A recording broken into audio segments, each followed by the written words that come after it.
हमारी माँ को कोई छेड़ेगा काटेगा, अपनी माँ की रक्षा करना हमारा धर्म नहीं है। वो व्यक्ति जो दिन रात अपने परिवार का त्याग कर, अपने बच्चों का त्याग कर, अपने माँ का त्याग कर, अपने घर वालों की सेवा छोड़कर गौ माता की सेवा कर रहा है, रात को जाग जाग कर गोलियां खा रहा है, चलती गाड़ी से गौ माता फेंकी जाती है उनके ऊपर, उनकी छाती पे सीने पे गोली लगी है, उनके साथ के कई गौ सेवक मारे गए। किसी सरकार ने कुछ दिया क्या आज तक? कोई मेडल, कोई बिल्ला? अगर मुसलमान खतरे में, जाओ पाकिस्तान, बहुसंख्यक समाज है पूरा, वहाँ तो जाओ, वहाँ पे ये देश हिंदुओं का है। जिनका मजहब तो पाकिस्तान ले चुके हैं। हिंदुस्तान में रहना होगा, जय श्री राम कहना होगा। उनका एक नारा है, हम 4 हमारे 40, सबके हाथ में AK-47, और हिंदुओं का नारा हम 2 हमारे 2, आधे मर जान दो और आधे पड़े जान दो। एक गली के अंदर हिंदू के 2 बच्चे हैं और मुसलमान के 10 बच्चे हैं, लड़ाई हो जाती है, कौन जीतेगा जी? जिसके 10 बच्चे हैं तो वो 10 बच्चों की पॉलिसी पे चल रहे हैं, 2 बच्चों की पॉलिसी पे नहीं। मोनू को तो एक सुई, एक हाथ नहीं लगा सकता कोई भी, जिसमें दम है तो आ जाए, हम हिंदू एक हैं। मोनू या लोकेश ने उनको नहीं मारा, जो उनको मारा है गौ तस्करों की आपसी दुश्मनी में मरे हैं। मैं राजस्थान से हूँ, अलवर से, और मैं वहाँ का रहने वाला, मैं सब जानता हूँ। जुनेद से 2-4 बार तो मेरी मुठभेड़ हुई है गोरक्षा के अंदर। इसी जो जुनेद जिसमें मारा गया गौ तस्कर है वो, 4 मुकदमे, 4000 का इनाम भी है। तो मोनू मानेसर के समर्थन में यहाँ पर जो है हिंदू महापंचायत हो रही है, तमाम लोग जो है समर्थन देने के यहाँ पर पहुंचे हुए, इनसे बात करेंगे और आपको दिखाएंगे कि इन सभी लोगों का क्या कहना है। भाई क्या नाम आपका? मेरा नाम आज़ाद राज है। आजाद राज जी, आज यहाँ पर पहुंचे हुए, क्या बड़ा संदेश देने की कोशिश है पूरे हिंदुस्तान में? बस यही संदेश देना का है, अगर कोई अपराध है तो अपराध की श्रेणी में आप पहले जांच कीजिए, जांच के तथ्य पे कोई आधार पे कोई निकल कर आए सबूत, तब किसी को दोषी ठहराइए। क्या बच्चे कि मोनू मानेसर के ऊपर गंभीर आरोप लगे हुए हैं और 2 लोगों को जलाने की बात कही जा रही है, आपको लग रहा है ऐसा कुछ सच्चा? अब मैं कहता हूँ, राजस्थान सरकार ने मिलकर और उनके परिवार ने मिलकर जो श्रीकांत भाई का जो बच्चा उसकी हत्या की है, इन्होंने मल के साजिश से की है। इन्होंने साजिश बनाई कि सुबह जाना है और 3 बजे जाना है, और जो पेट में पल रहा है उसकी हत्या करनी है। ये साजिश हुई है, कार्रवाई हुई इन पर। आरोप जैसे भी हो, आप लोग जो है मोनू भाई के साथ खड़े हैं। बिल्कुल ऐसे ही साथ नहीं है, ये तन मन धन से हैं और जान तक भी हैं, और इस धरातल पर लड़ेंगे, अंतिम सांस तक लड़ेंगे। क्या नाम भाई आपका? लक्ष्मण बजरंगी नाम है जी। लक्ष्मण बजरंगी भाई, ये बताइएगा कि मोनू भाई को जो है लगातार पुलिस जो है ढूंढ रही है, और ये राजस्थान सरकार का आरोप है कि वो जो है गौ तस्करी जो है उसका नाम लेकर के मुसलमानों की हत्या कर रहे हैं। वाकई में आपको ऐसा लगता है? कि आपने एक बात बोली अभी कि मोनू मानेसर को ढूंढ रहे हैं। मोनू मानेसर तो अभी न्यूज़ों में आ रहा है, खूब आ रहा है खुलेआम। किसने कहा मोनू वहाँ से भागा हुआ है, यहाँ पर ढूंढ रहे हैं? मोनू मानेसर ने अपने जो उसको दोषी साबित किया हुआ है, उसने अपने फ़ोटोज़ वीडियोज़ वायर अपनी की है कि होटल में रुका हुआ था। आप एक बात बताओ, किसी का बिना किसी सबूत के आप दोषी कैसे बोल सकते हो? किसी को बिना सबूत के दोषी बोलना जायज़ है? कई लोग तो आतंकवादी तक बोल रहे हैं कि गायों के नाम पर जो है मुसलमानों को। जिनका धंधा बंद होगा वो उसे आतंकवादी बोलेंगे। हमारी माँ को कोई छेड़ेगा काटेगा तो हम उनके लिए आतंकवादी है क्या? अपनी माँ की रक्षा कर रहे हैं हम? आतंकवादी है क्या? हम गुंडे हैं क्या? अपनी माँ की रक्षा करना हमारा धर्म नहीं है। हम अपनी माँ की रक्षा कर रहे हैं। मोनू भाई ने गौ माता की रक्षा कर रहा है और हमेशा करता रहेगा। आप लोग साथ खड़े हैं? बिल्कुल साथ खड़े हैं, हर तरीके से। जान तक जाएगी तो जान देने के लिए भी तैयार है। हमें किसी चीज़ का कोई डर नहीं है। हम मोनू के, श्रीकांत के, लोकेश के, अनिल के और रिंकू के सभी के साथ हैं। तन मन धन हर तरीके से खड़े हैं। क्या नाम भाई आपका? प्रदीप बजरंगी। प्रदीप भाई, जो आरोप लग रहे हैं मोनू और उसकी टीम के ऊपर, तो आप लोग जो है क्या उनके साथ खड़े हैं, समर्थन कर रहे हैं? बिल्कुल, फुल सपोर्ट है। क्या नाम भैया आपका? सोनू सनातनी। सोनू भाई, ये बताइएगा कि आज जो है यहाँ पर हजारों लोग पहुँचे हुए हैं, क्या ये लड़ाई जो है वो सिर्फ आज यहीं तक है, या फिर जब तक मोनू के ऊपर आरोप हट नहीं जाते तब तक आप लोग साथ खड़े हैं? भाई साहब, ये लड़ाई जब तक चलेगी, जब तक गौ तस्करी करने वाले जब तक जीवित रहेंगे, जब तक ये लड़ाई चलती रहेगी। ये कोई पहली और अंतिम लड़ाई नहीं है। जब तक एक भी गौ तस्कर जिंदा रहेगा, जब तक ये लड़ाई चलती रहेगी और ये रुकने वाली नहीं है। तो ये जो मेवात का क्षेत्र है, इसको लेकर के कई जो है चीज़ें बोली जाती हैं कि यहाँ पर हजारों गाय जो हैं वो डेली कटती हैं। क्या है मेवात के बारे में थोड़ा बताएंगे? मेवात और हरियाणा का 180 गांव ऐसे जहाँ हिंदू विलुप्त हो चुके हैं, और जहाँ हिंदू विलुप्त हो चुके हैं वहाँ मेवात में कुछ जगह ऐसी है जहाँ खुद पुलिस वाले भी आने से डरते हैं। पुलिस भी नहीं घुस सकती। सबको पता है, जग जाहिर है, पुलिस वाले आने से भी डरते हैं। ऐसी जगह में गौ तस्करी करना बहुत आसान है, और आज मोनू भाई को सिर्फ और सिर्फ इसीलिए उसको इस पर आरोप लगाया जा रहा है क्योंकि यहाँ पर एक बहुत बड़ा नाम गौ रक्षक के नाम पर, गौ सेवक के नाम पर, सनातन धर्म के नाम पर, धरती माता के नाम पर मोनू मानेसर उनकी टीम का है। इसीलिए आज कहीं ना कहीं उस नाम को कुचलने के लिए जिहादी मानसिकता किसी और राज्य की सरकार से, जहाँ इनकी सरकारें हैं, वहाँ से इन पर हमला करवा रही है। मैं बात की सच्चाई सामने ना आ जाए इसलिए मोनू मानेसर। जी बिल्कुल, सबको पता है ये वाली बात। तो आप अभी आपने खुद ने कहा कि सबसे ज़्यादा गौकशी मेवात साइड में होती है, तो क्यों होती है? क्योंकि यहाँ पर एक विशेष समुदाय मुसलमान बहुत ज़्यादा स्तर पर रहते हैं। और मैंने आज तक ये देखा है जितने भी गऊ ये तस्कर पकड़े जाते हैं वो मुसलमान ही क्यों होते हैं? वो व्यक्ति जो दिन रात अपने परिवार का त्याग कर, अपने बच्चों का त्याग कर, अपने माँ बाप का त्याग कर, अपने घर वालों की सेवा छोड़कर गौ माता की सेवा कर रहा है, रात को जाग जाग कर गोलियां खा रहा है, चलती गाड़ी से गौ माता फेंकी जाती है उनके ऊपर, किसी से नहीं छुपा। वो व्यक्ति आज अपना घर परिवार त्याग कर अगर सनातन धर्म की सेवा कर रहा है, गौ रक्षा कर रहा है, तो उनको ये फंसाना तो बहुत बड़ी साजिश है। क्योंकि यहाँ पर मोनू मानेसर अगर जेल में गए तो गौ तस्करी में बहुत बड़ी आसानी होगी और कई हजारों करोड़ रुपए का बिजनेस है ये। जैसे आपने कहा कि वो गौरक्षा का काम करते हैं, लेकिन आज एक अलग इमेज टीवी पे आप देख रहे होंगे, लगातार बताई जा रही है कि गैंगस्टर हैं, हथियार रखते हैं, इस तरीके का जो बता रहे हैं। क्या एक प्रोपेगेंडा चल रहा है जानबूझ करके ऐसा बना? भाई साहब, अगर पुलिस भी हथियार रखती है तो क्या पुलिस गैंगस्टर हो जाती है? अपनी सुरक्षा का अधिकार सभी को है ना, और वो भी गौ माता की रक्षा कर रहे हैं। सरकार ने अगर उनको लाइसेंस दिया है किसी हथियार का तो उनको रक्षा के लिए दिया है ना।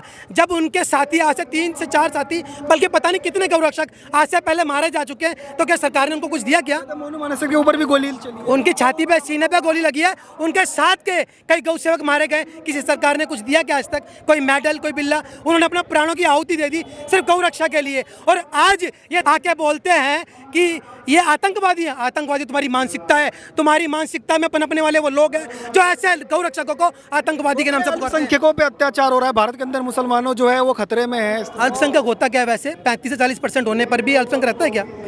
ये तो वो वाली बात है, फ्री का लंगर चल रहा है, खाए जाओ, बाप का नाम लिया, खाए जाओ। पाकिस्तान बसा लिया अल्पसंख्यक के नाम पर, हिंदुस्तान में रह गए, हिंदुस्तान का बंटवारा कर दिया, विभाजन कर दिया, पश्चिम बंगाल, बांग्लादेश सब कट गया इसके अंदर से। किसने काटा? कौन लेके गया? आज जो बच्चे हैं वो क्या कर रहे हैं? मैं बता रहा हूँ आपको, हरियाणा में 180 गांव हिंदू विलुप्त हो चुके हैं। हिंदू विलुप्त इन द सेंस प्लान कर चुके हैं। कुछ लोग तो मेवात को मिनी पाकिस्तान भी बोलते हैं। हाँ बिल्कुल कहते हैं, क्योंकि मैंने अभी आपको बताया पुलिस वाले भी आने डरते हैं। जब बॉर्डर पार हम नहीं कर सकते तो यहाँ भी एक तरीके से बॉर्डर हो जाता है ना। विशेष समुदाय पथराव करता है, गोलियां चलाता है, और यहाँ तो हत्याएं भी होती है। एक पंचायत का चुनाव हो जाए तो 10-12 हत्याएं तो इनके नॉर्मल सा इतिहास है, पढ़ लेना पीछे देख फिर कहते हैं कि मुस्लिम खतरे में है, मुस्लिम खतरे में, फिर भी खतरे में ये मिनी अगर मुसलमान खतरे में, जाओ पाकिस्तान, बहुसंख्यक समाज है पूरा, वहाँ तो जाओ वहाँ पे।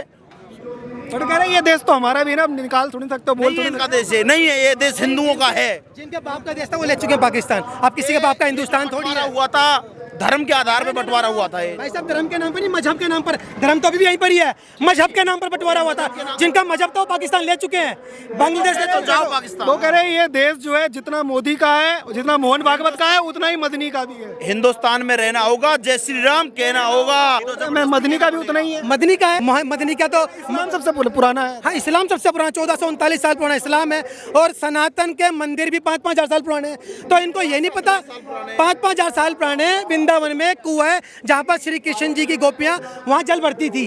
तो एक छोटा सा मैंने बताया, आज हजारों साल पुराने मंदिर मिलते हैं, कहीं मस्जिद नहीं मिलती। मिलता है तो क्या? कब्जे किए हुए मंदिर, जहाँ पर इन्होंने अपनी तलवार की नोक पर लोगों का धर्म परिवर्तन करवाया, मंदिरों को मस्जिद में कन्वर्ट करवाया। अगर आज हम अपनी चीज़ ले रहे हैं, मेरे पिताजी के नाम पे किसने को कब्जा कर लिया, अगर आज अपनी चीज़ ले रहे हैं तो बुराई क्या है भाई? हर मस्जिद को खोद करके वहाँ से मंदिर निकाल लेंगे भाई साहब, निकालेंगे निकलेंगे भाई। वहाँ पर हैं तभी तो निकल रहे हैं, वैसे मंदिर खोद का मस्जिद निकालो ना, नहीं निकल रहे।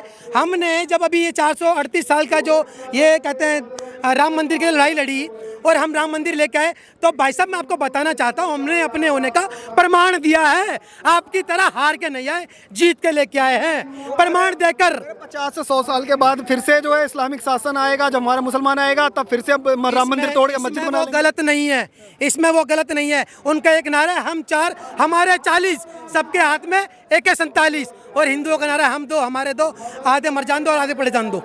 हिंदुओं का नारा है, बस 2 बच्चों से अलावा उनको चाहिए नहीं, और वो 10-10 बच्चे पैदा कर रहे हैं। और इन्हीं भीड़ तंत्र के नाम पर उन्होंने 57 देश बना लिए। 58वां देश गजवाए हिंद भारत में चल रहा है। यह पत्रकारों को पता है, ये राजनीतिक पार्टियों को पता है, फिर भी यहाँ युद्ध चल रहा है। गजवाए कभी सफल हो पाएगा? जो कहा है 2047 में बना लेंगे हम। अगर संख्या इसी तरीके से बढ़ती रही, लव जिहाद कानून नहीं आया और कहते हैं हिंदू राष्ट्र नहीं बना, तो 101% वो ले लेंगे। वो कहते नहीं, उन्होंने करके दिखाया। बनने देंगे गजवाए हिंद?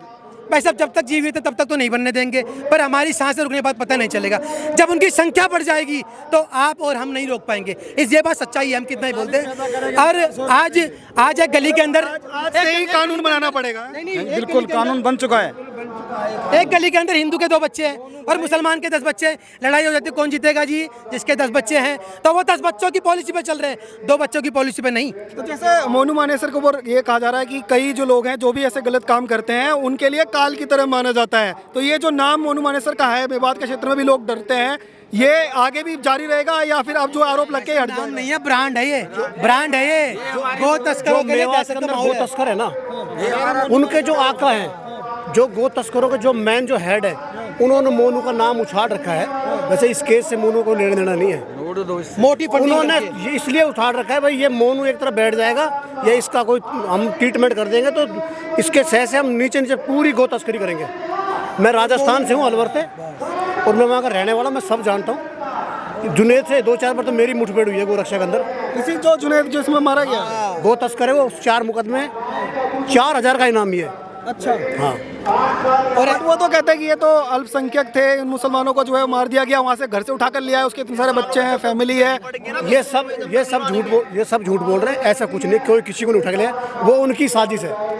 उन्होंने अपनी साजिश के तहत ही वो काम किया है और बजरंग दल पर गोरक्षकों के ऊपर इल्जाम लगा रहे हैं। आप लोग मोनू भाई के साथ खड़े हैं? मोनू भाई के साथ खड़ा हूँ पूरे तन मन धन से भाई। देखो मोनू के साथ तो हम हैं, मोनू को तो एक सुई एक हाथ नहीं लगा सकता कोई भी, चाहे अब प्रशासन आ जाए चाहे कोई आ जाए, ठीक है। राजस्थान सरकार भी मतलब चाहे तो गिरफ्तारी नहीं। कोई कुछ नहीं कर सकता उसका, ठीक है। जिसमें दम है तो आ जाए, हम हिंदू एक हैं। मोनू या लोकेश ने उनको नहीं मारा, जो उनको मारा है गौ तस्करों की आपसी दुश्मनी में मरे हैं वो। मोनू पे तो बेमतलब का इल्ज़ाम लगाया गया है, मोनू को बदनाम करने के लिए, इसको ख़त्म करने के लिए, इसके पीछे डालने के लिए। मोनू एक मतलब बिल्कुल ही गौ सेवक है और जनता की सेवा करता है, गरीब परिवारों की सेवा करता है।